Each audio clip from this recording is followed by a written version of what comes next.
Hey heroes, welcome to another fantastic episode of History of the Marvel Universe. This channel is sponsored in part by Patreon supporters. If you would like to contribute and vote in monthly polls, then you can sign up for an amount of your choosing over at patreon.com/MaryMarvelate. The link is in the description below, along with other places you can find me.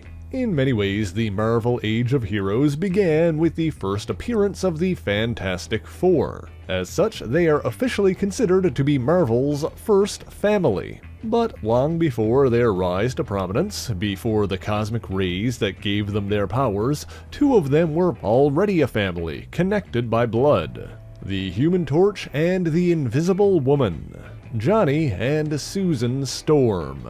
Born in Glenville on Long Island, these two siblings were the children of a renowned surgeon, Dr. Franklin Storm, and his wife, Mary. However, their home life fell apart when their parents were involved in a car accident that claimed the life of their mother. Their father was miraculously uninjured and even tended to Mary at the hospital, but ultimately she was too far gone to save, and Franklin blamed himself for her death. Falling into a state of depression, Franklin Storm closed his medical practice and developed a gambling addiction. Left destitute, he borrowed money from a criminal loan shark, but of course he was unable to pay back what he owed. After getting into a fight and accidentally killing the loan shark, Franklin refused to defend himself in court and was sentenced to at least 20 years in prison. Because of this, Susan and Johnny were placed into the custody of their loving aunt, Marigay Jewel Dinkins. And being the older of the two, Susan would play a large part in raising Johnny. When she was only 12 or 13 years old, Susan briefly met a young man who was renting one of her aunt's properties, Reed Richards. While Reed was several years older and had already started college, Susan quickly developed a schoolgirl crush. Of course, Reed did not think much of their first interaction, and it would be a number of years before the two would see each other again. In the meantime, Susan grew up and looked after her energetic younger brother. While he wasn't always the best at showing it, Johnny often looked up to his sister as a surrogate mother figure. He developed a fascination with cars from a young age, and despite his youth, learned the skills of a practiced mechanic. He also took a keen interest in girls, starting with Hannah Henriksen when he was 8 years old. However, she was 2 years older than him, and their relationship didn't survive Johnny's track stardom, earning him the attention of high school cheerleaders. He also had a crush on another girl, Cammy Brandeis, which led to a strange brush with the supernatural. Cammy's father, Henry Brandeis, was a university professor who was studying an ancient relic, the Amulet of Zed. As it turns out, this artifact was connected to a flaming demon known as Zarathos and contained a fragment of his essence. And so Henry's attempts to unlock the amulet's secrets resulted in his untimely death, burned away by the demonic presence. Once the police and paramedics cleared out, a curious Johnny snuck into the room where it happened, briefly touching the amulet. He left it in the room, but 3 days later, after Henry's funeral, it mysteriously appeared in his pocket.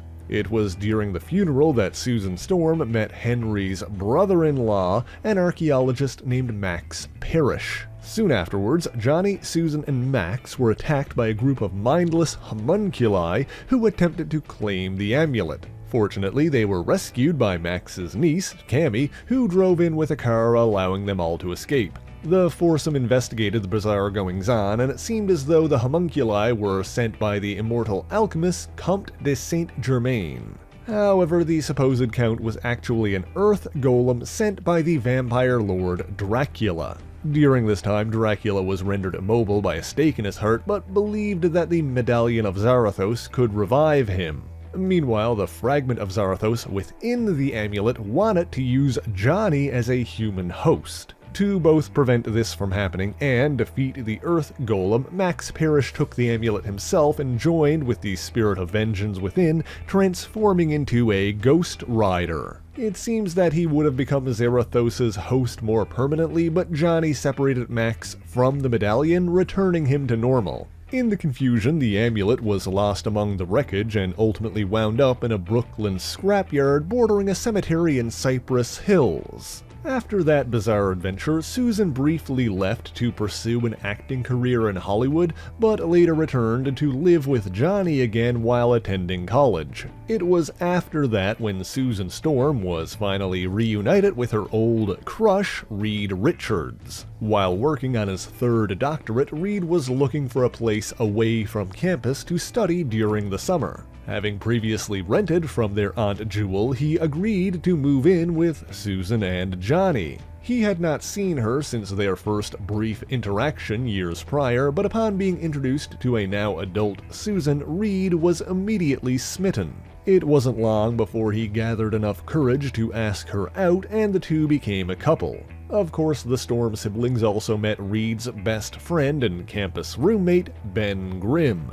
However, Reed eventually decided to move out once again, and initially Sue was upset. She assumed that he would simply move on and find another young undergrad, but Reed insisted that the reason he had to leave was that when she was around, she occupied all of his thoughts, making it impossible to concentrate on his studies. And so the two continued their relationship while Reed went on to earn a total of 18 doctorates and degrees. To some degree, Ben Grimm also had eyes for Sue, but never really acted on those feelings, and so they also became good friends. Meanwhile, after completing his studies, Reed dedicated a large portion of his time and generational wealth towards the development of interstellar travel. Of course, he would not do this alone, as both Sue and Ben, the latter of which was a trained pilot and astronaut, aided him in the building and testing of his experimental spacecraft. Johnny wanted to be involved as well, and despite only being 16 years old, would not take no for an answer. Ben decided to humor the young man, allowing him to go through astronaut training. While some might have dismissed him as a hot-headed teenager, it's easy to forget that Johnny Storm has always been smart, strong, and capable in his own right. Much to Ben's surprise, he passed every test with flying colors, and qualified to become a backup pilot. Meanwhile, Sue and Reed had a strange brush with the unusual when the couple witnessed an alien spacecraft touch down just outside of Central City, California.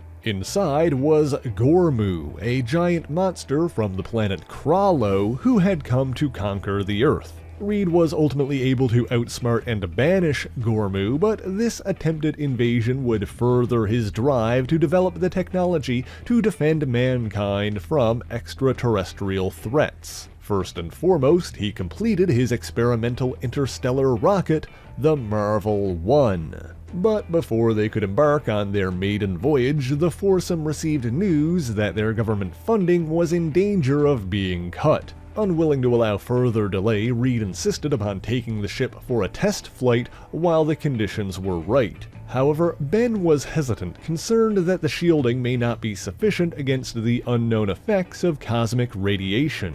It was Susan who convinced Ben to pilot the ship by playing on his insecurities and accusing him of cowardice, an act she would come to regret later in life. Reed declared that only he and Ben needed to take the risk, but Susan and Johnny insisted on coming along as well. Without waiting for clearance or permission, the brave foursome snuck onto the Central City launch site and boarded the Marvel 1.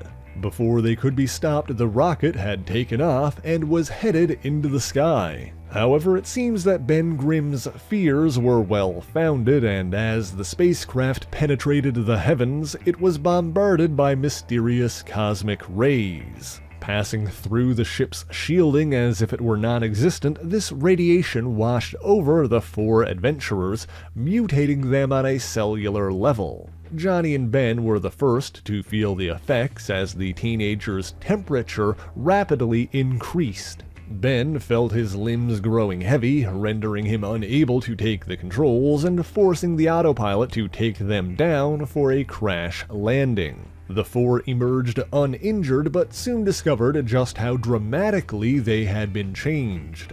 First, Susan began to fade away as her entire body was slowly rendered invisible. She soon snapped back into sight, but next it was Ben who would be transformed. Growing a thick orange hide, one that later solidified into a rockier form, Ben became what Susan, in her panic, described as some sort of thing. An angry and broken-hearted Ben nearly went on a rampage, but was stopped by Reed, who discovered his own ability to stretch and contort his limbs and body. Upon seeing all of this, Johnny began to panic, causing his temperature to increase once again until his body burst into flame. But astonishingly, despite being completely engulfed by it, this fire neither hurt nor burned his flesh beneath the blaze. In fact, Johnny Storm soon realized that he had full control over these flames and could even use them to take to the air and fly. After he landed and extinguished himself once again, the foursome realized that the fantastic abilities they'd been endowed with could be used for the benefit of mankind. Learning to control her power and appear and disappear from sight at will, Susan Storm dubbed herself the Invisible Girl. Johnny, meanwhile, adopted the alias of a long-missing hero from decades past to become the new Human Torch.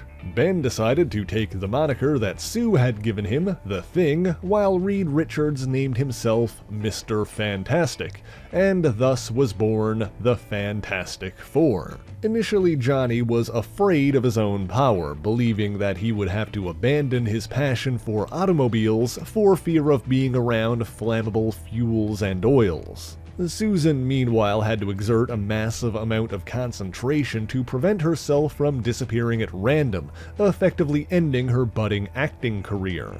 However, Reed refused to allow his mistakes to render his friends social outcasts or lab rats for the government, and began working to turn them into beloved celebrities instead. The public soon heard the name the Fantastic Four when the team gathered together to defeat the subterranean supervillain, the Mole Man. They also faced their first extraterrestrial threat when they prevented an invasion from the shape-shifting alien Skrulls. They soon embraced their glamorous new life as superheroes with matching costumes designed by Susan. With approval from the federal government and funding from Reed's inventions, the heroes operated out of a high-tech headquarters atop New York's Baxter Building. Sure enough, they soon attained celebrity status and were beloved by the general public. Not only that, but as Johnny and Sue practiced and studied their abilities, their power and control increased dramatically. Johnny quickly learned to ignite as much or as little of his body as he wanted, and could perfectly control the size and intensity of his flame. Before long, he was back to working on cars and could stand within inches of flammable material without his fire spreading unbidden. In addition to just generating flames, he also learned to manipulate fire, forming it into whatever shape he desired. And of course, when launching into battle or setting himself alight, he would often declare his signature catchphrase, "Flame on!" His fire's maximum temperature has not been precisely measured, but is typically referred to as his nova flame when at its hottest. Eventually, he learned that by reaching this level of heat, he could expend the majority of his body's energy in a single explosive attack, the Nova Burst. Long before that, in one of the team's early adventures, Johnny proved instrumental in defeating the hypnotic con artist, the Miracle Man. However, he felt unappreciated by his teammates, leading to a falling out. Taking refuge in a Bowery flophouse, he found a disheveled amnesiac who turned out to be a missing hero from World War II, Namor the Submariner. Johnny returned the aquatic hero to the ocean, partially restoring his memory. However, the Submariner blamed humanity for the destruction of Atlantis and swore revenge. The Human Torch rejoined the Fantastic Four to combat this threat, and Namor was quickly smitten with Susan Storm. The attraction turned out to be mutual to some degree, leading to some tension among the group.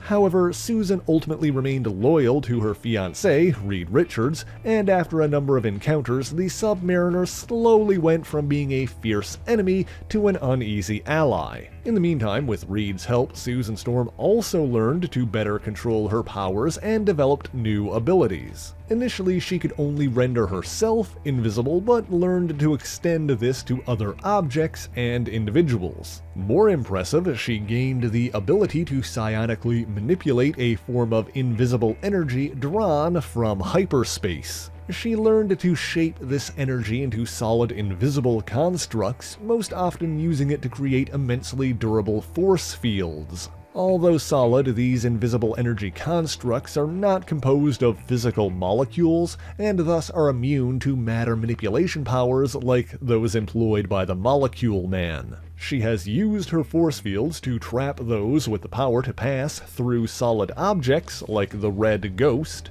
and can even counteract other psionic abilities, like when she trapped Jean Grey in an invisible bubble, preventing her from using her telekinesis on anything outside of it. In addition to normal light-based vision, Susan's eyes were mutated to register shapes based on reflected omnipresent cosmic rays. This is what allows her to see her own constructs, but also grants her the ability to perceive objects or individuals that were rendered invisible by other methods. And so over time, Sue went from being the most vulnerable member of the team to perhaps their most powerful. She eventually abandoned her original moniker, the Invisible Girl, and officially declared herself the Invisible Woman.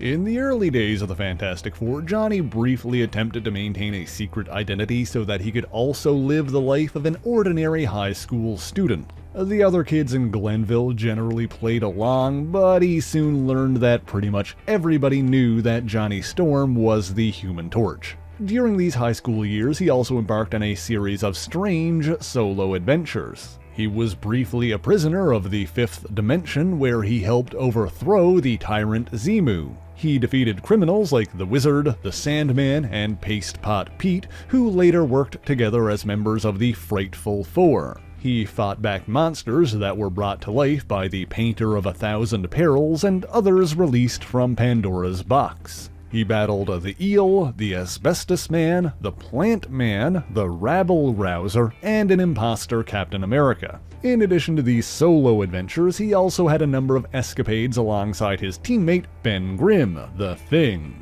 For example, at one point they were sent back in time by the Watcher to defend Camelot from Kang the Conqueror. Johnny and Ben maintained a playfully antagonistic relationship, with the younger man often playing childish pranks on the Thing. Of course, deep down, Johnny came to care deeply for both Ben and Reed as if they were his own brothers. He also developed a rivalry with another teenage hero, the Amazing Spider-Man. Despite their differences, the two worked together to apprehend a professional art thief, the Fox, and over time they became good friends. During that caper, they met atop the Statue of Liberty to discuss their plans, and so that location became a recurring meeting place over the years. In his personal life, Johnny dated another Glenville teenager, Doris Evans. However, she was unimpressed with his flair for the dramatic and eventually broke off their relationship. As a team, the Fantastic Four faced a variety of foes, including the shape-shifting Super-Skrull.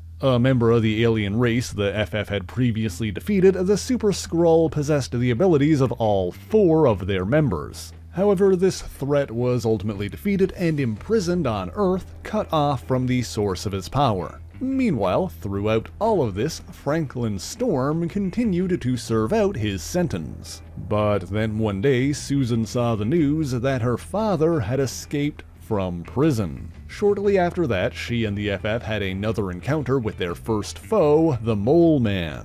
They escaped from his clutches once again, during which Johnny fired a heat blast that inadvertently started a chain reaction, setting off a massive explosion. With her force field powers still relatively new, Susan was taken unawares and struck by a piece of debris which badly injured her. No doctor at the hospital was skilled enough to perform the delicate surgery necessary to save her life, but then her father appeared and volunteered to do so. Reunited with his children after so many years, Franklin stayed with Sue until she awakened before surrendering to the police. But just as Dr. Storm was returned to prison, another captive was freed from his.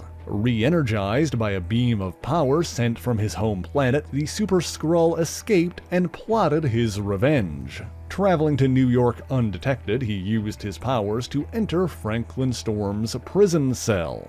Using his natural shape-shifting abilities to impersonate him, this Super-Skrull had the real Franklin Storm beamed all the way back to the Skrull galaxy. And so when Susan and Johnny went to visit their father, it was actually the Super-Skrull in disguise. Declaring that he would make himself invincible, the fake Storm disappeared from sight before breaking out of prison again. Naturally, the Super-Skrull had done this way both to torment the Storms and to ensure that his enemies would hold back against him. Nonetheless, the Fantastic Four mobilized to battle this so-called Invincible Man. In the end, Reed deduced their foe's true identity and threatened to fight to the death if the real Dr. Storm wasn't returned safely. Back in the Andromeda Galaxy, the Skrull warlord Morat agreed to a prisoner exchange, but had prepared an underhanded trap. Franklin Storm was indeed sent back to Earth, but strapped to his chest was an explosive energy beam generator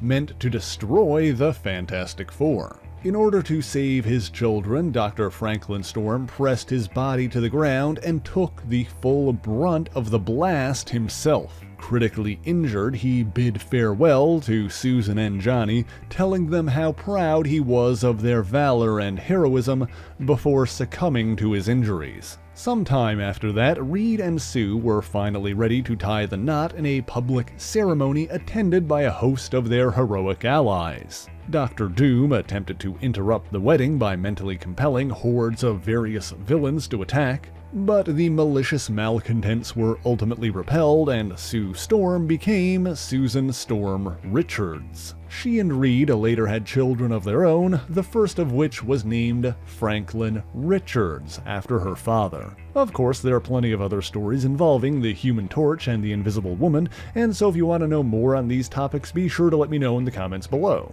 In the meantime, thank you so much for watching this video. If you enjoyed it, be sure to leave a like, subscribe to the channel, and share it on your favorite social media. As always, the issues referenced in this video are listed in the description below if you would like to read them for yourself, as well as links to other places you can find me, including my Patreon page where, for only $1 a month, you can get your name in these special thanks here, and vote in monthly polls that help decide what topics get covered on the channel.